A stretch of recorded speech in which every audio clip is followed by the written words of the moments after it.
Bonsoir à tous, bienvenue dans cette édition du jeudi 6 juin sur TV78. Voici les titres de ce journal.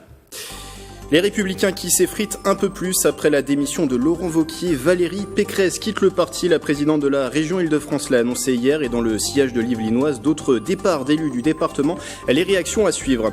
Il a été présenté officiellement aujourd'hui. Laurent Fournier, le nouvel entraîneur de l'AS Poissy Football. L'ancien joueur du Paris Saint-Germain s'est engagé pour une année de contrat. Le coach aura la tâche de faire monter le club. Et puis le début du bac 2019, c'est dans 11 jours. Première épreuve le 17 juin avec la philosophie. À l'approche de l'examen, la médiathèque du Canal à Montigny-le-Bretonneux propose des coachings. On en parle avec Emmanuelle Guilly, coordinatrice des actions culturelles pour les adolescents. Mais j'accueille tout de suite dans ce journal mon premier invité, c'est Marc Tourelle. Bonsoir.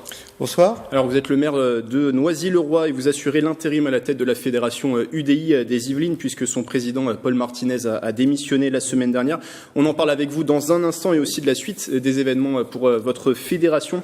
Mais d'abord forcément cette crise qui se confirme au sein du parti Les Républicains avec le mauvais score historique aux européennes et le départ de Laurent Wauquiez. C'est Valérie Pécresse qui claque la porte. L'ancienne députée des Yvelines qui avait lancé son mouvement libre en 2017 souhaite l'émergence d'une troisième voie entre la République en marche et le Rassemblement national. La présidente de la région Île-de-France estime que la reconstruction de la droite ne peut se faire au sein du parti Les Républicains. Elle a annoncé son départ dans le 20h de France 2 hier soir. Écoutez. Je crois que nous devons refonder la droite. Elle est menacée d'extinction et il faut se remettre au travail. Mais en femme libre, j'ai décidé de quitter Les Républicains. J'ai décidé de quitter Les Républicains parce que j'ai acquis la conviction que la refondation de la droite ne pourra pas se faire à l'intérieur et qu'elle doit se faire à l'extérieur du parti. Sollicité par notre rédaction, plusieurs élus, les Républicains des Yvelines, n'ont pas souhaité commenter ce départ. Tout de même, une réaction à vous proposer, celle de Pierre Bédier, qui s'est exprimé dans les colonnes de nos confrères du Parisien.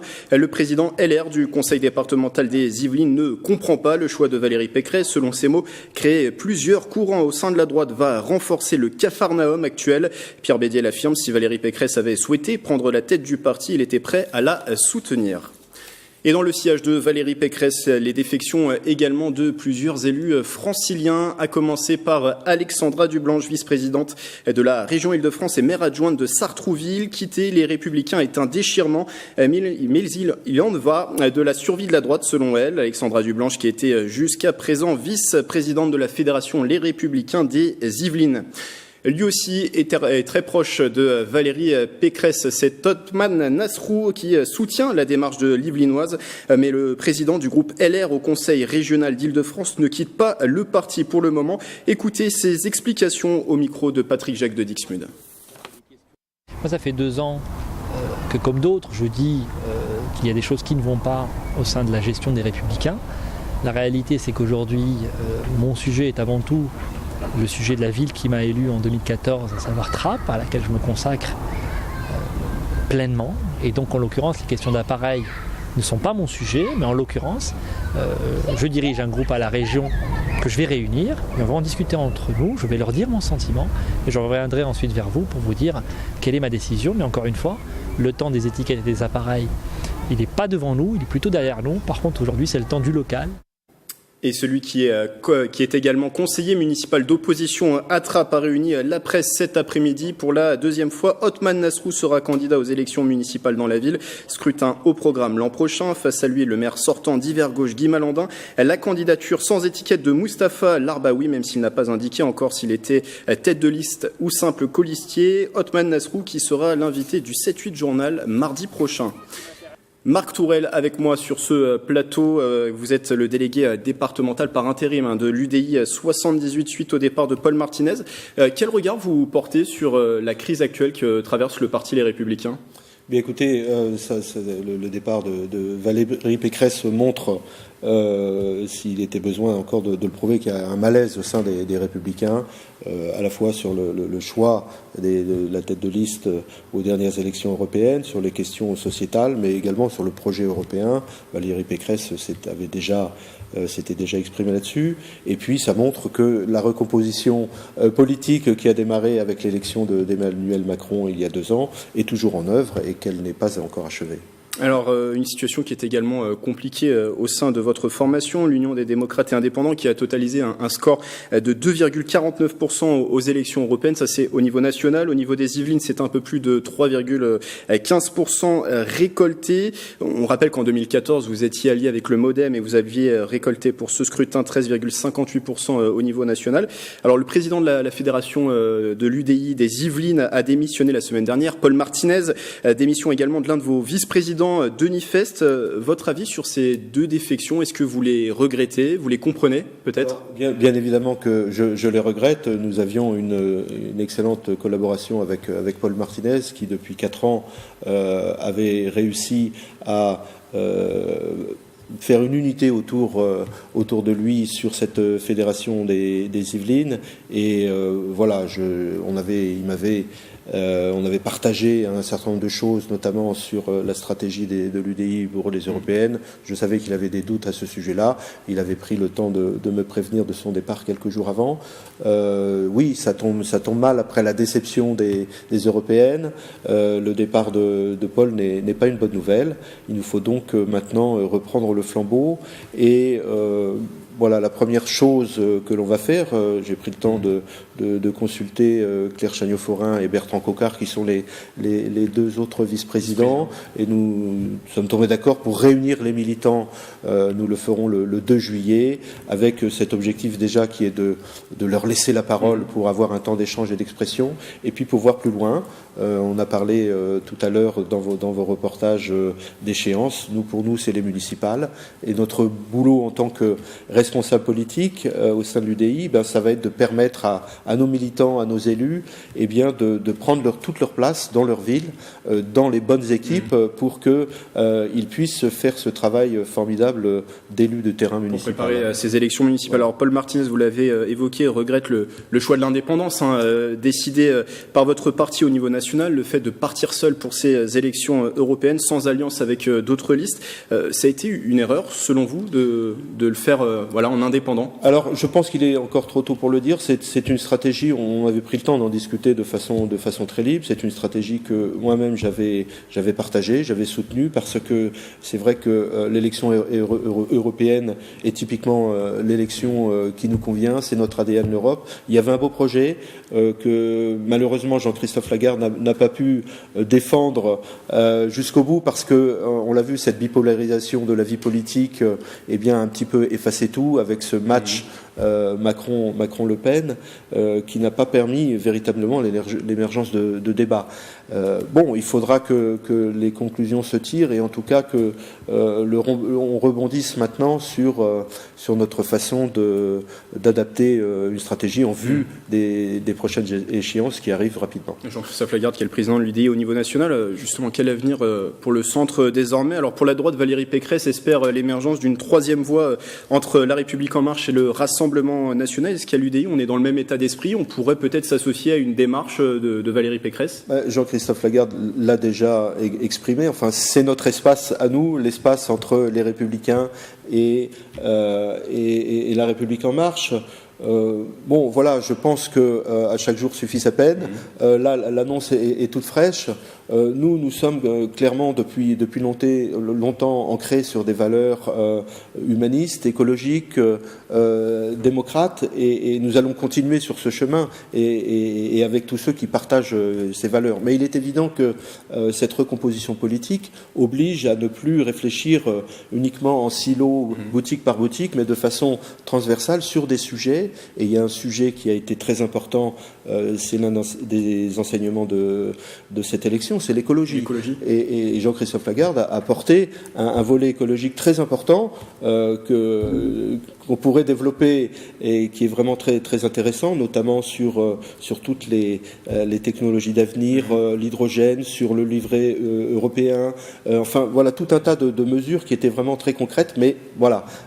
Donc il faut que l'on poursuivre sur cette voie et au travers des projets municipaux sur lesquels nos élus et nos militants vont être amenés à travailler dans les mois qui viennent. Alors, juste une dernière chose en moins d'une minute. Oui. Vous parliez de la suite et notamment la préparation des élections municipales. Oui. La suite à la tête de la fédération de l'UDI 78. Je proposerai, parce que de mon point de vue, ce n'est pas le moment d'organiser une nouvelle élection. L'été arrive et puis ensuite nous allons tous être sur nos campagnes municipales. Je proposerai un calendrier lors de la réunion de juillet pour que ces élections aient lieu après les élections municipales. Merci voilà. Marc Tourelle. Je rappelle que vous êtes le maire de Noisy-le-Roi et vous assurez l'intérim à la tête de la fédération UDI des Yvelines. Je vous en prie, merci de m'avoir invité.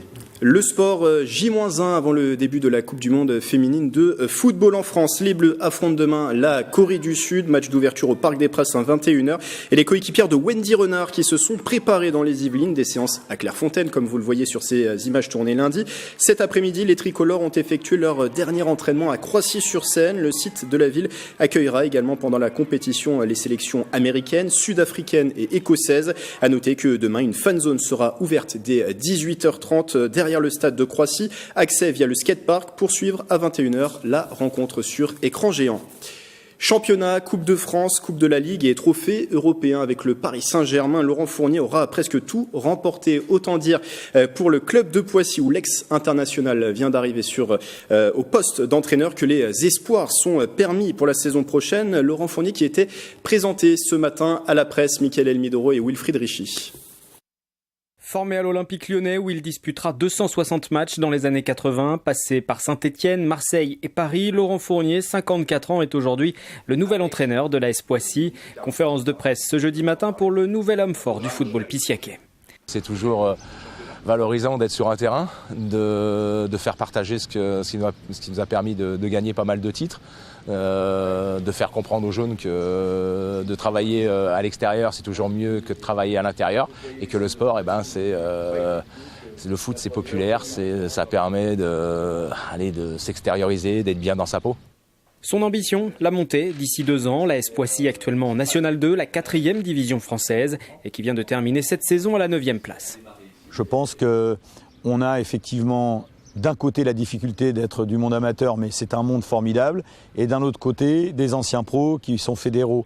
Donc c'est de retrouver l'alchimie entre ces jeunes, ces jeunes issus de l'AS Poissy, de les faire monter en National 2 et ces anciens de les entourer. Je pense que c'est très important aujourd'hui pour réussir notre projet.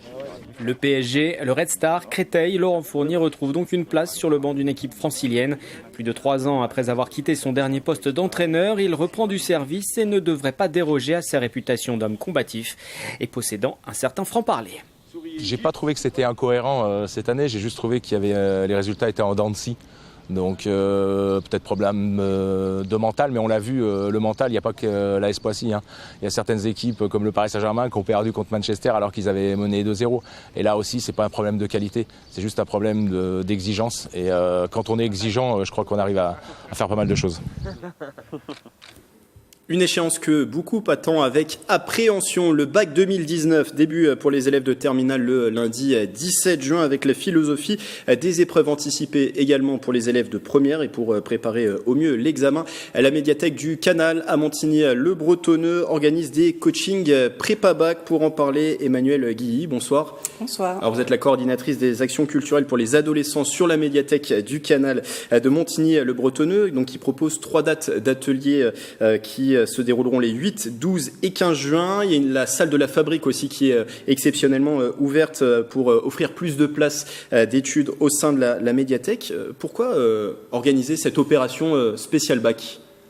Alors, peut-être déjà pour introduire très rapidement, c'est vrai que ça fait partie d'une de nos missions traditionnelles, en fait, de former les publics qu'on accueille, que tout au long de l'année, on travaille avec les lycéens, on construit des projets avec les professeurs, on fait des rencontres d'auteurs. Et notre nouvelle directrice avait pour projet, alors au départ on était parti sur 2020, de proposer des ateliers en fait d'accompagnement scolaire, de gestion du stress, de bien-être. Et des fois, le hasard fait bien les choses. En fait, une association qui s'appelle Agora Transition en fait, nous a contactés pour proposer des ateliers de coaching scolaire. Et donc, on s'est dit, allez, on y va dès 2019. Donc, en quelques semaines, eh bien, voilà, on a, je pense, préparé programme qui est plutôt un beau programme en fait pour les lycéens. On va présenter dans un instant. L'objectif, on l'imagine, c'est que les lycéens arrivent dans les meilleures conditions le jour du bac. Voilà, c'est ça. Et le coaching scolaire, c'est plutôt, contrairement aux cours on va dire, de soutien individuel plus classique, s'intéresser vraiment à la personnalité, en fait. Ça doit viser à développer la singularité de chacun, le potentiel. On ne s'attache pas tant aux résultats scolaires qu'à la personnalité, en fait. Alors, il y a 3 dates qui sont proposées à la médiathèque du Canal. La première, c'est ce samedi, le 8 juin, de 10h à 18h30. Et là, c'est une immersion totale. Quel est le programme ? Alors, 6 ateliers, 3 pour les séries scientifiques, 3 pour les séries économiques et littéraires. Donc, 2 ateliers de mathématiques, 2 heures.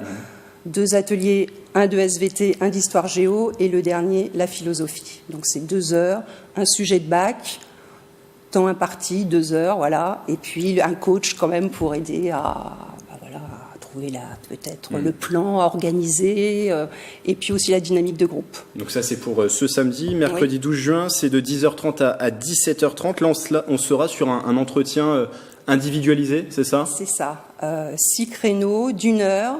Donc chaque lycéen peut venir avec une problématique précise quand même, parce qu'en 1 heure, on ne peut pas gérer tous les problèmes. Donc un problème de mémorisation, de concentration, de sommeil à gérer. Voilà, donc le coach est là pour aider à identifier, trouver des solutions, des petits trucs. Et le faire de manière du coup individuelle. Voilà, alors que les ateliers du samedi précédent sont en groupe, 6 à peu près. D'accord. Voilà, là c'est vraiment individuel. Individuel. Alors pour terminer, c'est samedi 15 juin, on sera 2 jours avant l'épreuve de philosophie. Gérer les examens, gérer le stress aussi, on sait que ça peut faire perdre ses moyens, le stress. Tout à fait. Donc du coup, justement, pour clôturer, on s'est dit, voilà, on va proposer un atelier de gestion du stress. Donc c'est toute une journée. C'est une journée de détente, de relaxation, identifier, gérer, trouver les solutions pour gérer son stress. Et nous l'ouvrons quand même, cet atelier, parce que finalement, pour les lycéens, consacrer une journée entière, on s'est aperçu que nombreux étaient réticents, donc on l'ouvre aussi à d'autres étudiants en préparation d'examens, de concours, même quelques adultes, s'il reste quelques places, voilà, qui ont une situation de stress. Le message est passé. D'ailleurs, il faut s'inscrire, c'est obligatoire. Il faut s'inscrire, oui. Avec le site, donc on a le site des médiathèques, le réseau des médiathèques de Saint-Quentin en Yvelines qui s'affiche. Donc on peut vous contacter via ce site. Oui, et puis il y a le numéro de téléphone également de la médiathèque du Canal, donc on peut appeler. Et que l'on peut retrouver du coup sur ce site. Il nous reste 30 secondes. Quel dernier conseil vous donneriez aux lycéens ? De venir aux ateliers peut-être déjà ? Venir à la médiathèque, aux ateliers, on a des places assises. On a 2 autres médiathèques du réseau qui ouvrent plus leurs horaires d'ouverture, à Elancourt, à Trappes. Voilà. Et toutes ces informations, on les retrouve bien sûr sur le site du réseau des médiathèques de Saint-Quentin en Yvelines. C'est ça. Merci Emmanuelle Guilly d'être passée sur ce plateau. Je rappelle que vous êtes la coordinatrice des actions culturelles pour le public adolescent à la médiathèque du Canal de Montigny-le-Bretonneux. C'est ça. Après le bac, cet été, les passionnés de cheval ont rendez-vous du 2 au 4 août au Haras des Brévières. L'édition 2019 de l'Equirando a été présentée aujourd'hui. C'est la première fois que cette manifestation phare du tourisme équestre français se déroule dans les Yvelines. Les précisions d'Aurélie Ronze et d'Océane Bazir.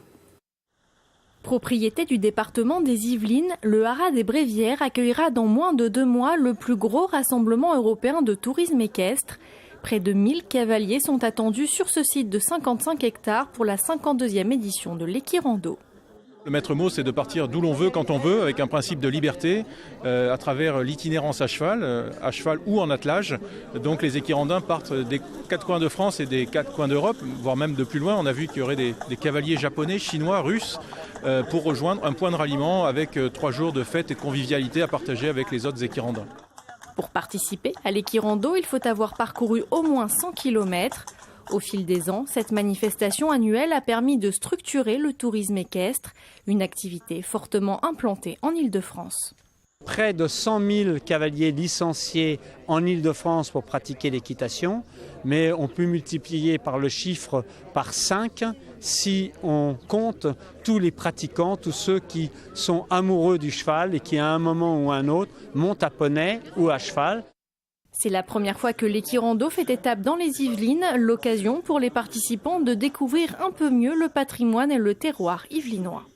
La vision internationale que va être l'Equirando va nous permettre effectivement de mettre en avant notre territoire des Yvelines et va mettre en avant la partie ruralité. J'insiste vraiment sur cette identité rurale qui est très forte au niveau du département. Du 2 au 4 août, le public pourra également assister gratuitement au spectacle et aux démonstrations d'équitation qui auront lieu au Haras des Brévières. Une table ronde, l'enchanteur Merlin et des chevaliers, les éléments qui ont marqué l'histoire du roi Arthur. L'œuvre créée en 1691 par Henri Purcell a inspiré Jérôme Correas et les Paladins. Pour leur nouvelle création, ils se sont associés au chorégraphe Louis Barrault et des artistes amateurs Mélanie Poquet et Audrey Chaillot.